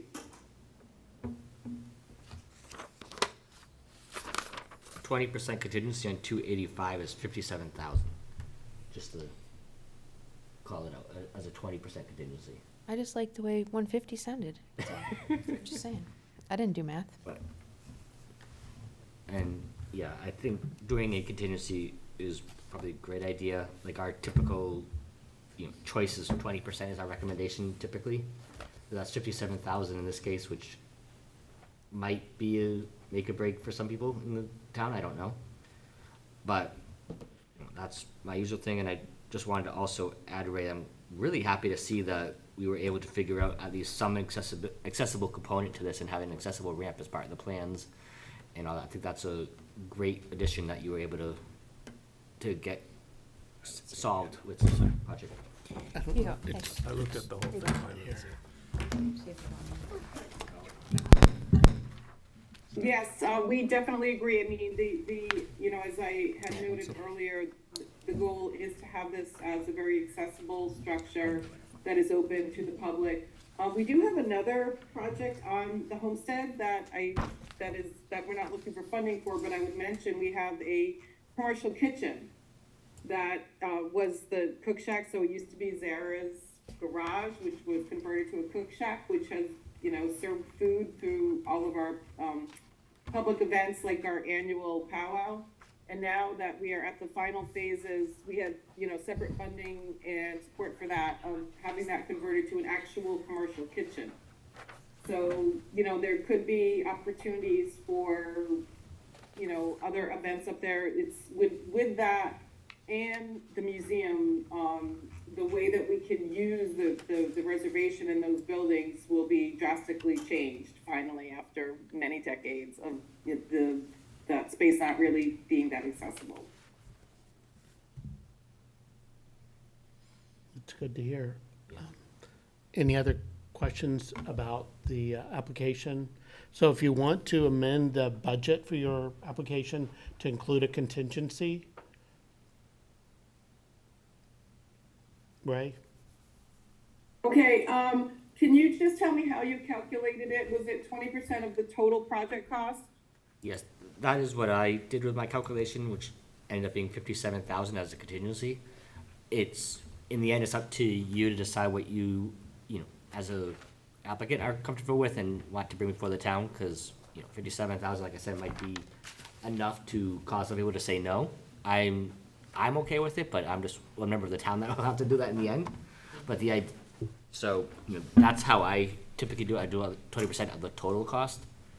But It used to be that 10 to 15% was the norm, but with construction costs having gone up the last few years. it Yes, may- I know. That's the main reason why we didn't get an RFP now to get more exact figures, because we know it would just change in a year. And, I think we can work with whatever grant funds we have. So if I do add in the contingency and modify this application, would there be an option at town meeting to discuss an either or? No. That we could request approval of it without the contingency, or would it just be, there would be one? Just include the contingency amount, and that, Okay. I don't see that that's gonna be, because that's part of your budget for the project. Yeah. And as long as Jim was here, Jim would always, you need a contingency. He made sure people included a contingency, so. yeah, I think You if- can always give the money back, right? Yeah. That's the Right. goal. You don't have to spend it, But but it's there you can in give it back if case. you don't use it. the main point that, Okay. that I think we could, as a committee, even champion at town meeting if we need to, is that the amount includes a contingency to make sure that this project can get complete. If it ends up coming in and doesn't need this extra money, because like I said, it's contingency, it comes back to the CPA, to CPC, and we can use it for further things after that point. But if you get to the situation where you don't have enough money, you're stuck until we can have another request go before the town, or you find another funding source to get the project complete. And I think this is based on, because people said we haven't this hasn't happened before, but I think we have in the past had problems with projects running out of funds. And I know the Roney Bridge in North Grafton, they had to come back twice, for large amounts of money. So we've learned, Okay. and that's why we always recommend that you have a contingency. And I know people want to be conservative and try not to have sticker shock, but we also want you to have a successful project. So we would request that you determine the contingency amount and amend your application and resubmit it as soon as possible. Okay, yeah, I can do that, over the weekend, I think. My only other question would be, if I were to be expected to attend town meeting, do you have that date by now, or should I May just look on the website? 21st, I believe. Is it? I can double check too. So Ken, I have a quick question. With that contingency, do we have enough to cover that ask? Yes. Great. I have a question for you, Ken, I too. think it's the 13th. I recall the last time we provided funding to the Cisco Homestead, it wasn't a preservation restriction, but we had some type of a clause on there that the building would be made available for the public. I know it's meant to be a museum, so did we stipulate that in, have them stipulate that in the application, or how did we actually facilitate that? I think that it may have, I don't recall, but it may have been stipulated in the approval, but it might be cited in the application that it might, that restriction, which was, I think, only like 10 years, might be extended. Yeah. I think we need to do that if we're gonna use these funds. Because there has to be a public benefit. Right. Okay. The original grant was in 2009. And so it's highly likely that the term of the restriction has lapsed. And the restriction was very lightweight to begin with. It was, and it was, we may have even called it an agreement as opposed to a restriction, I can't recall. Right, exactly. So whatever it was, we probably should do it again. Okay, and I have that in my file somewhere as well. And completely agree, yeah, Yep. okay. Yeah, and we had another funding that was approved more recently than 2009 as well. But just to quickly answer your question on when town meeting is, Ray, it is Monday, May 13th of this year. Thank you. No problem. May gonna be 13th, late. okay, great. It's an evening meeting again, I assume, Yep. so I will put that on my calendar. Yeah, 7 o'clock. 7 o'clock is when it starts, and there could be discussion beforehand that you gotta wait longer, we don't know yet, but. Yeah, and I would plan to be there in person as opposed to Zoom. When I saw that Zoom was. Yeah, not there's good no Zoom for tonight. town meeting, so you can watch it on TV if you have the right cable, but you can't participate. All right, any other Okay, questions? are there any other specific questions or points of discussion? Again, so appreciate all of the support on this project and really ready to bring this to completion. I bet you are. There'll be one more meeting before, and you should, log in for that one too. One more committee meeting. Okay, I think I saw that at the beginning of the March application. 28th. It's When March. it goes to the CPC. Okay, I'll find that date. March 28th. It'll be the 25th. third No, Thursday. wrong one. The No, fourth it's 28. Thursday. I wrote it down. I know the March right 28th. one. I looked at planning Oh, board yeah, stuff. March? March 28th. The fourth Thursday of March. Yeah. Okay, I'll make a note of that. And We that's should just really meet good, more, because though, the 'cause- next day I leave for, the Dominican Republic. So that's good that it's fourth Thursday. Okay, great, fourth Thursday, March. And I may even be able to come in person if that would be better. Okay. Love to see you. Okay, thank you. Thank you so much. Appreciate your Oh, thank thoroughness. you all. Take care. Okay, good night. Take care, Ray. Back to the agenda. There were minutes in the packet called no agenda. I'll admit, I did not read the minutes because I noticed it too late, so. Agreed, I didn't get a So chance do you to read wanna wait? minutes. I would love to wait on Okay, the we'll minutes. pass over minutes. Can I just call out something else too? No. I'm going to. Yes. 45 days before town meeting is March 29th, so it's literally the day after our meeting. Oh, wow. So that's where I was thinking, like, just having a buffer for me is something I like, especially if anything happens, like tonight, we give them no time. Mm-hmm. So is there any way we can meet March 21st? Oh, you mean just to meet? Let me look. Right, because I would hate to have any of these projects get gummed up because we didn't allot for it. And I know the select board can do all that stuff, but that's opening up a can of worms that is just a lot. When we So can- have the public hearing early. I have a Just one historic week, just commission- 1 week earlier I is have what a I'm thinking. historic district on Thursday. Does so that have to be a public hearing? It's not a public hearing. It isn't, okay. My only thought, if we were expecting the applicants to come to a different meeting, is we already told everyone We're gonna have tonight. to We know. We'll could have to totally notify. email them, though. We would absolutely blast You'd that have to out. tell them right away. But- That if we change that, we'd have to, find out room availability. I don't know if Wednesdays are tough. I can't do Thursday because, I can't do the third Thursday either. Wednesdays are usually wide open. so Thursdays are. Or of even limit. earlier in that week, like maybe March 25th or 26th, that Monday or Tuesday of that week. Just giving ourselves a You won't have A on Monday because it's a planning board meeting. Can't do that. kick them out. They don't do it. We already get kicked out. That's why we're up here. They kick planning board out. We should assert our dominance. We have more members. Wednesdays are very open usually. I'm struggling to remember what board is the usual Wednesday. Cable. I'm just throwing this out. Maybe you and Beth can tomorrow figure it out, like what's available and then But the shoot people out. that are here is Wednesday, the 20th. Because if you're wanting to give them extra time, I want to give them more than one day. Correct. You know, it's not a whole lot, it's not real. I'd rather That just like works for me. punt with the selectmen, Yeah. not I, Yeah. I yelling have at an us issue with the prior Wednesday. for being late.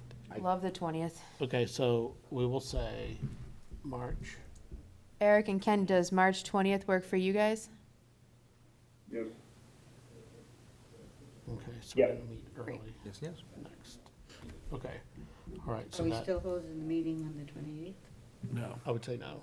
Okay. I mean, if we have to, we would, but here's the, ideally, if we're meeting early to be able to have that buffer to discuss before we have to vote, then why wouldn't we hold the regular voting day? Let's see how the 20th goes. We'll have plenty of time to ideally, post if everybody we will have have to. everything, we'll Yeah. vote, Yeah. and we'll be done. If not, we still have a week to post the next Right. week. Yeah, Okay, because it's fine with me. that's the idea of the earlier It's not like a meeting, is to FinCom give public it's hearing already where we need to protected. call it now, yeah. Finance committee is usually who meets Wednesdays. Okay, That's what I was trying to say. okay. So Ken, is there anything new on the treasurer's report you want to review? Yes, yes. So I need to be able to screen share. We Well, can't. We won't be able to that's- see you, so if you We have, I don't know what technical, Screen share? we have owls, but we don't have video, so it may be we just have to wait, unless you want to just tell if there's any financial. If you guys have your copies, Yeah. Does everyone here have a copy of the treasurer's report? I don't. I had it somewhere. I'll call out my comments by line number. You wanna share? Yeah. You can look on your phone. We can do that. Is Ray still there? No, she No, she hung up. Okay. No, I knew I had mine somewhere. Okay. All right, we're good, Ken. Okay, I met with Mary Loria, and we went through the worksheet that projects the CPC budget for the upcoming fiscal year. We filled in the inputs, and it calculated the budget numbers. And so on line one, our estimated 2025 revenue is going to be $649,952. That's more than ever. The state match, we had only 21% of a match last year, so we're keeping the 21%, the low 21% number. And based on the estimate for the 2024 ending surcharge, that comes out to 133,161. We are, even though we're going to have a lot of interest in 2024, maybe $30,000 or $40,000, we're going to keep estimating the $20,000 that is customary. That gives us a total revenue estimate on line 4 of $803,000. Again, a little bit more than ever. And that's our revenue estimate total. So from there, we calculate the reserve numbers, which are 10% of that. There are 80,311 on lines 5, 6, and 7. They're listed as Article 1 on the second column. The administrative reserve, we're going to do the same $24,000 we always do, line 8. And we'll do a reserve for the Pell Farm bond, just like we did the last 2 years. It's now down to $60,000. It was 65 last year. $62.50 last year. It's now down to $60,000. And so that gives us the budgeted reserve of $478,180. Now, Beth, when we do the article, you can see in lines 5 through 10, there's an article number. And Certainly. for those, Here are some tools you can use to generate data. 5 of those say Article 1. So you're going to copy the budget article from last year, and you're going to take those 5 numbers, 80,311 3 times, 24,000, and 478,180, and fill them in. That'll be our first article. And it'll be exactly the same as last year, except it'll have those numbers in it. And it'll say fiscal 2025. The second article you're going to write is the Pell Farm bond article, which will say, take this money out of estimated reserves, exactly the same language as last year, except it's only going to say $60,000 this year. That's the one where it's listed Article 2. So on lines 12 and 13, I put in the numbers that were in the initial asks for the Baptist Church and the Cisco restoration. And I put them, which will come out of the budgeted reserve. And I'll talk to you about the wording on that warrant. And so that was $45,000 and 137. Now we asked them to up we asked them to up the Cisco project by 20%, so that'll go up by what? Justin, you said 50,000? 57. We asked the Baptist Church to do the same. We didn't put a number on it, so we don't know We what. said 20% for them. So those numbers will both go up, but they aren't going to go up so much that they'll use up line 21, which is without them going up is $300,000. So if it goes up by $75,000 or $100,000, it'll still be fine.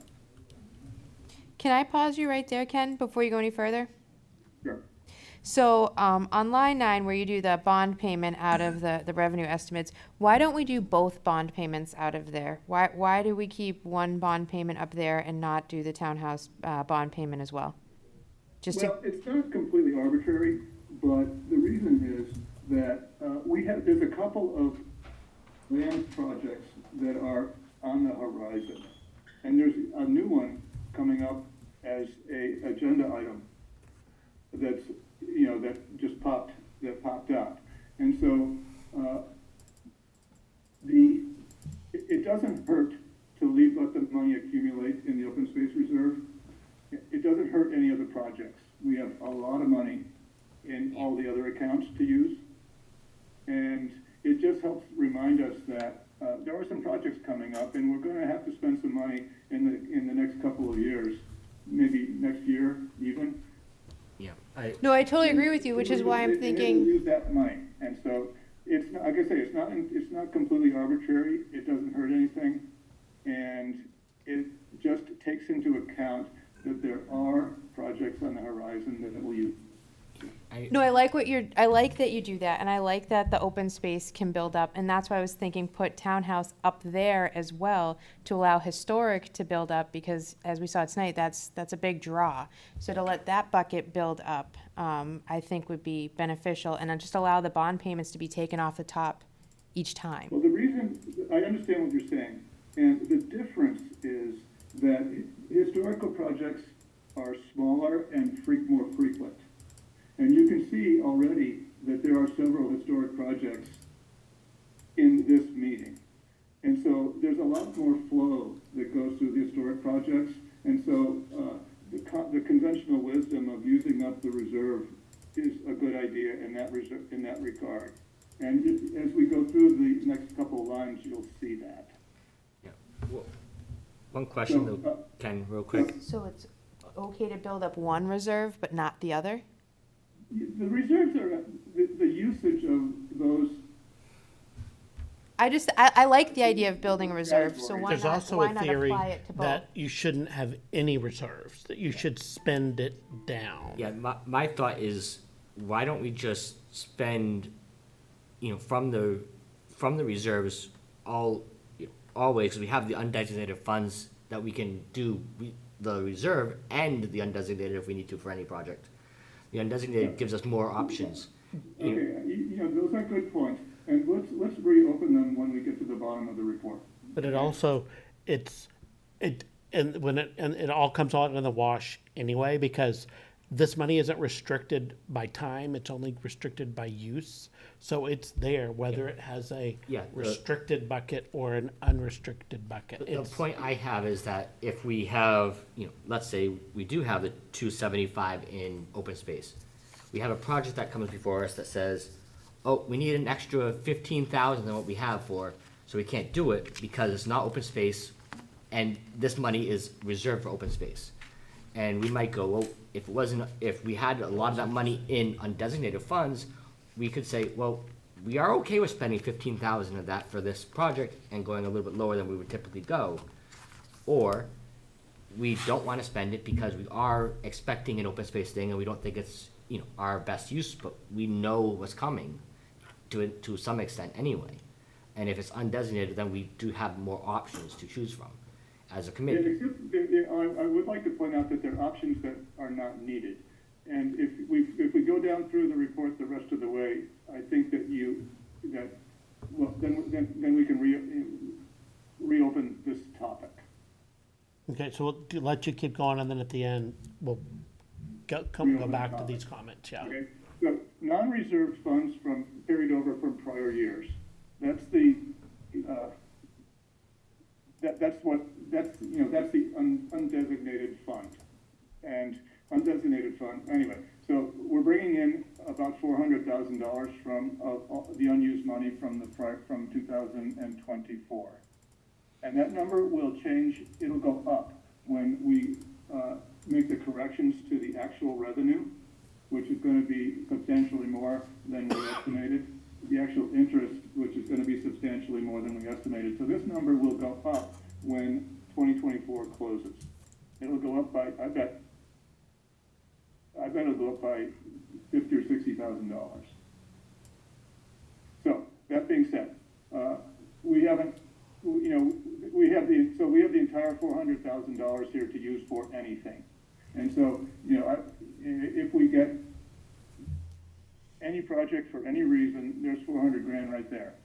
And if on line 21, you know, if that number goes down to 200,000 after the actual amounts for the grants are put in, that adds up to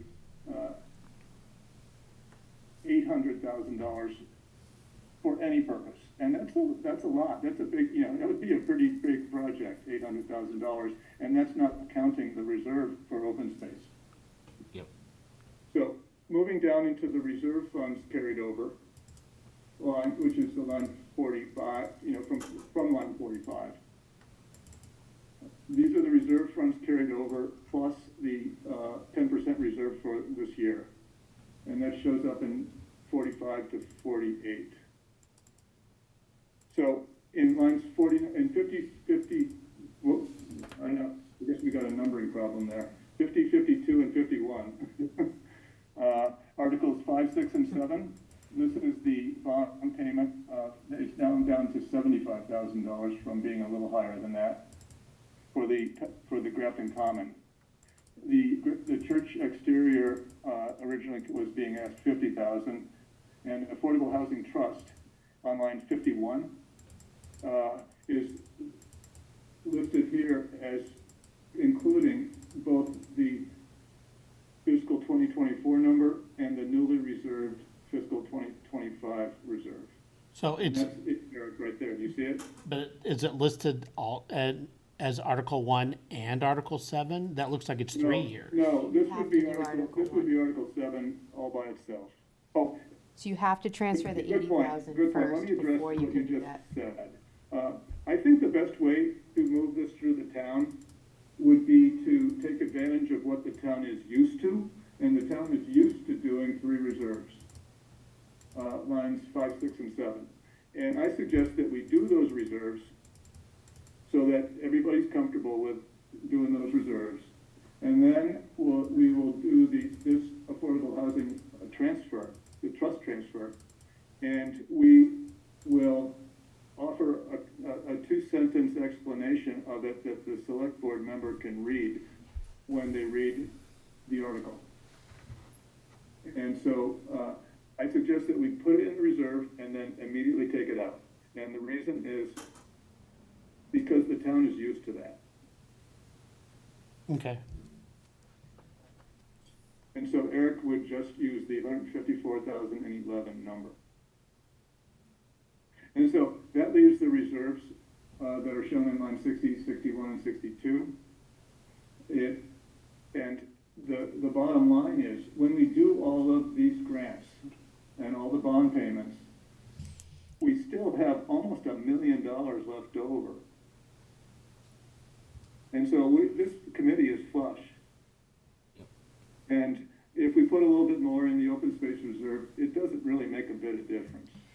So. No, I agree with putting more in the open space reserve for that very reason, that when land comes up or there are parcels that we have prioritized, it's part of our goals, it's 100% what we should be doing. I just don't understand why it's okay to do that for one reserve and not the other. And for me, I like to see things being the same as much as possible. So if bond payments are coming out of the revenue estimates, then put both of them there. If they're coming out of reserves, put both of them there. Because it just, we're going to have these bond payments for several more years. So the idea of putting them in the same place so you can find them easier, to me, makes more sense. But if I'm on an island, I'm on an island. That's fine. Yeah, So I'll address that. One is, the good news is that the Phil Farm bond is already on the 16th out of 20 years. So we're only going to have that for 4 more years. We're halfway And through the that'll be Grafton gone. Common too. And that'll be great. Always love to pay off things, right? yeah, The second thing I wanted to comment is in lines 50 and 52. Those two are, medium size. I don't want to say small, but they're medium size coming out of the historical fund. And so we are, in the case of historical and affordable housing reserves, essentially keeping them low. And that's sort of conventional wisdom about what committees should do with their reserves. But, the reason that we've been doing the open space, building up the open space line 60, is that this committee knows that it's going to be doing things in this area. And that, by the way, I think this covers recreation as well. It's a reminder to the committee that these things are coming up. And that's really the reason. It's a reminder to the committee that these things are there. We're going to need the money for this. And so partitioning off a third of the 25% of the $1 million that we have available, it's not a bad thing. Yeah, so I think from my thing, two kind of points. Number one is, if we're bumping the Congregational Church exterior work from 50,000 to the 180-ish thousand, we're looking like we don't have that historic reserve. So it would have to come either out of both historic reserve and the undesignated. Which 52. Are you speaking of? Article 6, line 52. The Congregational Church. Because we were talking about needing to, It's not the Congregational Church. It's congregational. I was reading what he wrote. How far, how much, what were they? Supporting the Congregational What Church. are we expecting from them now? If I'm remembering myself correctly, we're looking at 180 because of the Rhino Shield. Yes. From 50 to 180? Roughly, yes, and I don't recall offhand if that is with the In that contingency case, or not. the next time we do this report, we'll figure out a different way to arrange this. And second kind of related question to that, on any given article, there's no reason that we can't say we take, 50,000 from historic and, 130,000 from undesignated for the same fund, is that Absolutely correct? not. It just confuses the accountants, that's all. Yep. So I think the part in my head is even growing the open space fund, if we paid the bond payment of 60,000 out of our open space fund, we're growing it by 80,000 right now, so that'd be still a growth of 20,000.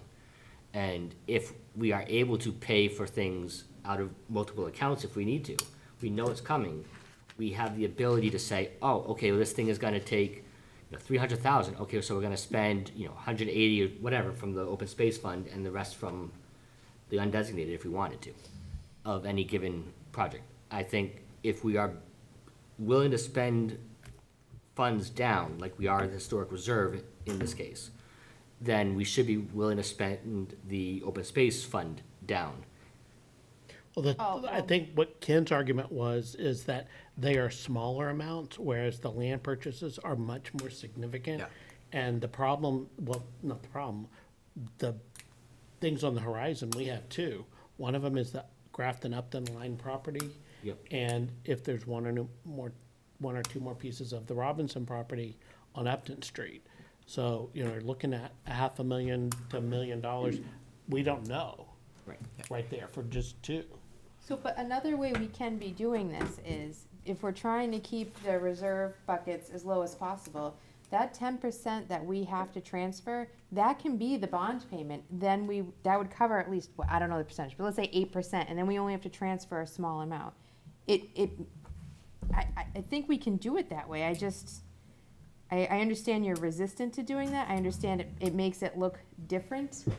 I think it's good that we're having the discussion, but I think it's critical that Ken be in the room with us when we really. 100%, but I know through talking with Stuart that bond payment for the townhouse, because we're gonna have it for the next 10 years, that goes towards our 10%. Right. So if we can do that and then do the smallest amount into the bucket, which is the goal, I don't know why we wouldn't do that. Right? Because we could still always say, okay, well, we know this is coming, so we don't want to spend us down to 500,000 or 200,000 or whatever undesignated. We can make that choice consciously to say we don't want to spend that down because we want to hold money for when Robinson comes available, or when this other thing we know we're looking to do as a town becomes available. We don't want to spend that down, so we could vote to say no, we're not going to fund this $1 million playground expansion or whatever. Right, because that's the third big Yeah. ask that's out there is 95 North Street. Right, and we don't want But to also, restrict. not to cut this off, but to kind of cut this off is, we're not a full house here tonight. And so if we're gonna, this is a very significant thing that we're asking to change. I'd rather have more people present and physically in Yeah. the room I think when the we're making final, decisions like this. the vote, if we're going to vote on that, I think that should be when we are voting for the warrant articles at our next meeting. Right. Yeah, yeah. I'd like to comment that, a vote to accept this report is not a vote to commit to anything in it, because as we know, all the grant proposals in there, just have placeholder numbers. And if they grow larger or smaller, they may likely move to a different account. So we can just say, okay, this is, this report shows us how much money the committee has to make grants. And the good news is that we have $900,000 more than we're even contemplating spending. So the financial status of the CPA accounts in Grafton is good. Yeah, So before we end this, my question to the committee is it more beneficial to have an increase in the undesignated fund balance so that we have unrestricted funds? Or is it more beneficial to have a buildup in the reserve funds? And what I'm hearing tonight is that, open space aside, it's beneficial to have a buildup in the undesignated fund balance, correct? So that we're I'm not. okay with the way it The designated is. fund has $700,000 in it right now. yeah. My, $700,000. Does it need to have more than that? Is there a project coming that's gonna have $750,000 requirement? No, I think Certainly my, not on the horizon. I Right, think it my, just my sounds like- point, yeah, my point to Colleen's, question is that I feel it's better to have more money in designated funds rather than building up in explicitly reserved funds. I don't think we need to, I don't think we need to have a quote, more than 700,000 undesignated funds, but if we're having, That's generally true. But It's if- generally yeah. true, but specifically, it doesn't apply in every case. yeah, my main point is if we know we want to do certain things, then we already know that, and that's a committee decision, and that's why I would rather do it the other way, but. I think in certain situations, we know, like, the issue with, knowing that Robinson properties are gonna be coming up. So it makes sense to build up the, the open space fund for that reason. And there may be something that, down the road, that we feel we have to build it up for historic. We just don't really have any known project right Yeah, now. I think the general thought for me, just to, I think Bang we've the- beaten this horse Yeah, to death, just and to- it's just to 9 beat the o'clock, horse. and my alarm keeps going off, and I said we'd be through at 8:30. Yeah. So we'll continue this conversation sure. at the next meeting, okay? Okay, I move we approve the treasurer's report. Second. I have a motion and a second to approve the treasurer's report. All those in favor? Roll Can't call. do it like that. So I will not call the people's names that are not Before I here. give up the podium, I'd like to say that part of the package that went out was a new version of the CPC project summary, and it's a particularly searchable format. And I was hoping that if there was time tonight, I could explain to people how it's used. But I think it would be better to do that in person. But if you want to look at your project summary, you certainly can. And it allows you to do a lot of things like search by site, search by category, search by, project name. And you can, for instance, find out every single project, all the projects that, all the grants we made for Cisco, the Cisco Homestead, for instance. You can click, click, click, and it'll show you the 6 of them. Since we are talking about that, $62,000. sorry, John, I told you at the beginning of the Can we meeting, I do was the gonna vote call first? this out. I, So it's too complicated to. You have do 2 without- minutes, without go. Ken, hearing, she's got the so floor. I'll explain Go. it it'll be next 30 week. seconds. So, Ken, I think we're gonna dive into this report more next time, but I wanted to call out line 44. There's $34,000 that were not accounted for in the returned funds. It's accounted for in the wrong line, and I found a couple other little errors like that throughout the report. Can you repeat that, please? On that projects report, go to line 44. $34,682 didn't get accounted for in the return fund line, which, comes down at the very end of the report where you'll see how many funds were ended up returned. It's accounted for in the sunset area, but not so much in the area it needs to be accounted for. Right. The unused funds return column was, I filled in as best I could, and, It's blank. there's a couple lines I know I didn't have, I left them colored pink, and, I'm sure there's a couple more, and, once we find out what those numbers are, and when Beth takes over this project, she can fill she can correct the information that's in it, and fill in some of the, unknown information.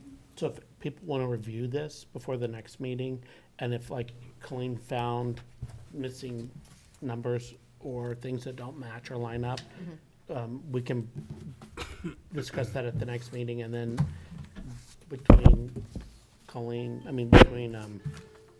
Mary Anyway, and, it's a pretty good summary, and it's really easy to flip through and do searches on all different kinds of things. It's excellent. I love that. Should we make that a tab on the website so we don't have to post it each time? This could be published, certainly, but, like you say, we need to fill in a couple of the blanks that we don't know about. Once completed. okay, Next month. all right, so,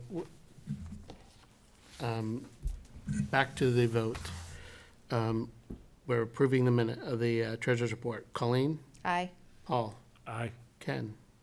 Aye. Eric? Eric signed off for a couple minutes. Okay, Jack? Aye. Justin? Aye. Motion carried unanimously by those voting.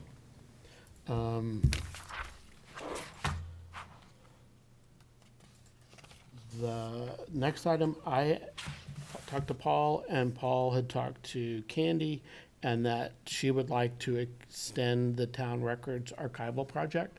So at the next meeting, we can discuss just voting on doing that. Okay. That it's coming up in June.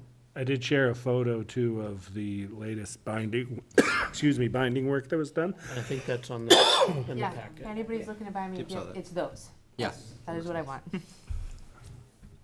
Looks good. And is there any kind of an update? I do have a slight Upton update. Land? The planning board at one of our last two meetings, I forget which one it was, we did vote to make a recommendation to the select board that we want to move forward with acquiring that property. Okay. There is no dollar amount because it's not a 61A withdrawal kind of situation. So we did recommend to the select board to move forward, trying to figure out a, And the select board voted to move forward with that, and they're going into the appraisal process. I didn't see the, You know I was there. Always lurking. And so once that happens, they will communicate to us and let us know, because I'm thinking that's, why Anne Marie was here, maybe it was, we just I didn't thought get she was to here it. for the churches, because she kind of left after they were done. I don't know, because I think we talked about this, I talked to her about this, just to kind of like make sure it stays on the agenda, that it's on the Does have agenda, a not hand up, stays, by the gets way. on. Yeah, they definitely voted on it on Tuesday. yep, and John, Ken has a hand up. Oh, Ken? Oh, let me see. Yep, I was just wondering if there's any indication of what the price is? no idea. They're doing an appraisal. We have no Okay, concrete good. price And yet. The other thing is, the town managers know that the Grafton and Upton Railroad wants that property, Yes, Which and property? they're gonna clear cut it and store tankers there. I think that's why. That's why This is that's why the happening. planning board and the conservation commission made a recommendation to the select board to pursue acquiring that property. To prevent Yeah, that from the happening. property can't be all that valuable, and so the price is really gonna be set by how much the Grafton and Upton Railroad would be willing to pay for it. The property is also landlocked, so the only real use for that property is by the Grafton Upton Railroad, because otherwise, Or open space, yeah. yeah, open space. Okay. Right on the shores of the Wildwood Reservoir, that would be terrible. Okay, sorry, moving on. You do not sound sorry. I'm not. I think Eric is gone, but he did give us some information on the affordable housing. We have an update on town records, gravestones waiting for the spring, common restoration, we're almost done. Yeah, I missed the last meeting because I was sick, so, no new news. Okay. But the sunset, did you look into that at all? Yeah, historically, once a project had the funds encumbered, we've never required the sunset to be extended beyond that. Now, I realize it's a little bit different world now because we're not requiring town meeting vote to extend sunset. I'm not opposed to extending it, I just think we need to talk it through because it's a change from what we've done. Well, you talked to Stuart a lot. Do you want to just double check if it's something we needed to be doing? Yeah, we can ask his And opinion then for if sure. whatever he says, we'll just Yeah, do. yeah. I mean, we make mistakes, it's fine, we can correct our mistakes. Yeah, and I'm, like I said, I'm not opposed to doing it, and it is a little bit different now because we now control the sunset windows rather than having to go to town meetings, so. Right. Okay, 95 North Street, they're in the process of going out to rebid the project. Ken has a question. Oh, I just want to know if the town records project, the people that are doing it, did they request it to be extended? Yeah, Yes, I talked to yes. Candy, I posed the question to her, yeah. Yeah, because, if they're not going to continue the project, we don't need to extend it. No, she's still. No, there's she's still significant working on money in things. She's there. got more to do. Yeah, no, this is, But we This should- has we always should been a make her jump long-term through- project. Make her jump through at least a small hoop to get it extended. Well, I think we changed it so that there now is a sunset window on it. It used to be that project didn't have a sunset window, but a few years back, we changed We it. should make her ask and make her tell us what her schedule is. we'll Scheduled talk for about what? it, we'll talk about it at the next meeting. Okay. And I have talked to her, by the way. UUSGU? Well, I think you started about 95 North Street, and I have an update on that. The bid solicitation finished. They got 7 bids. The lowest bidder Okay. was R. Bates and Sons, and they have submitted some bid pricing. The base bid was $600,000 with a few alternate if we wanted to add on.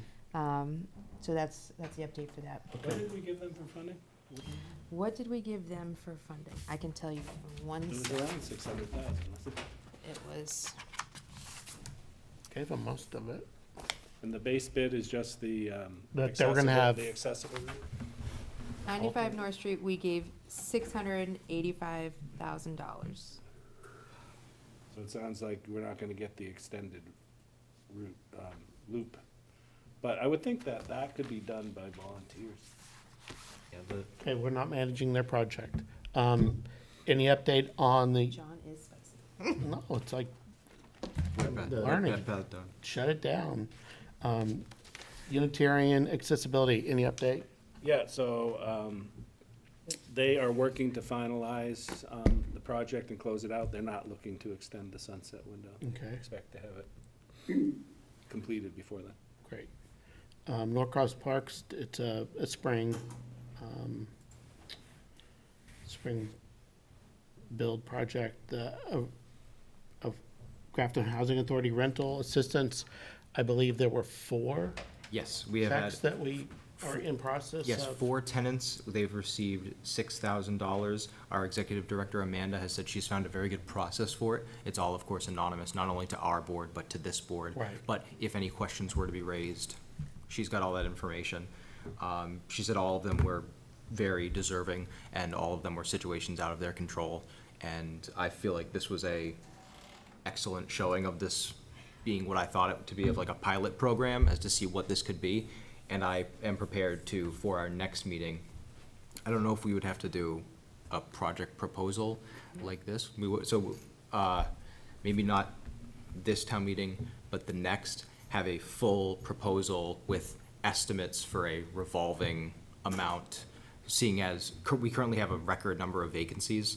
So if we have 4 with X number of vacancies being way more than usual, we can estimate up to maybe just increasing this instead of the 10,000 for this one-time trial of a revolving 20 or something $1,000 every year. Have, statements year by year, meeting by meeting, however you want to see it, and. Sounds good. I love to see it's working. Yep, Yeah, it for was, sure.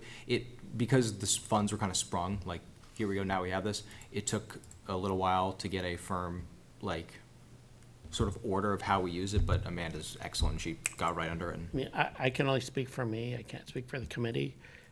Even though the applications were due February 1st, I love where you're going. if you want to do something now, tomorrow, Monday, get it in, and then we can discuss it on 20th? the 20th. First, was it? 20th. 20th. Because this is not this is not cut out of new cloth. It's a repeat, it's a refund. It's backfilling Yeah. what we started, and I would say 20,000. Yeah, and the only other thing I had on this is I would love for it to be named in part for Jim in Sure. his honor. That would be I nice. think we did talk about that, but I don't know if we didn't officially do anything. I don't remember talking about it in a meeting, but that Yeah. sounds like a perfect This is like idea the to me. pilot idea for now, but now when we're gonna formalize it, having it be a part of our. But if you want to do that, I mean, I'm okay, but as I said, I'm only one person. My only suggestion, if we're naming it after somebody, reach out to his Family?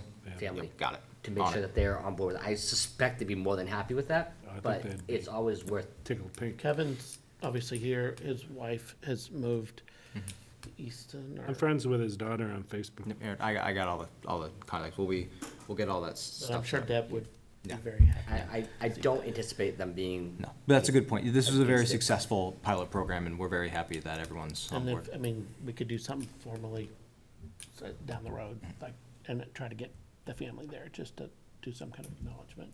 Perfect. Thank you. Okay, I think baseline reports are still underway. Ken? For Robinson? Oh, to there. The computer died. Oh, well, we lost Ken. Okay. Okay, and then cupola, Beth has resigned, so everything is kind of like in limbo. So until they hire a new person, I don't think that is moving forward quickly. Could it be worth reaching out to I'll ask Trahan? Ryan. So it was definitely in the town administrator's update, which I thought I should probably prepare and I forgot to do. So I'll have it ready for next time. Now, did they, They did mention it, they are talking about it, but I can't recall accurately right now. because I think there's so many fires over there, and one of them is the fact that half the library downstairs is still out of commission from the flood Right. in September or August. So, But part of it is I think the grant was looking good, like just Yeah. good, like all positive, what I'm hearing, at least for the cupola. I Okay. Can't speak to anything else library, but okay, I'll send an email to William, just to say, is it possible to get an update, official update? Because he is kind of technically doing, Library director? running. No, actually, Evan is technically, because legally, if they don't have it, they lose library. I mean, it's like, Yeah, there's so many that's, wrinkles. Do I have a motion to adjourn? what? no, So moved. Second. All those in favor? Aye. Aye. no.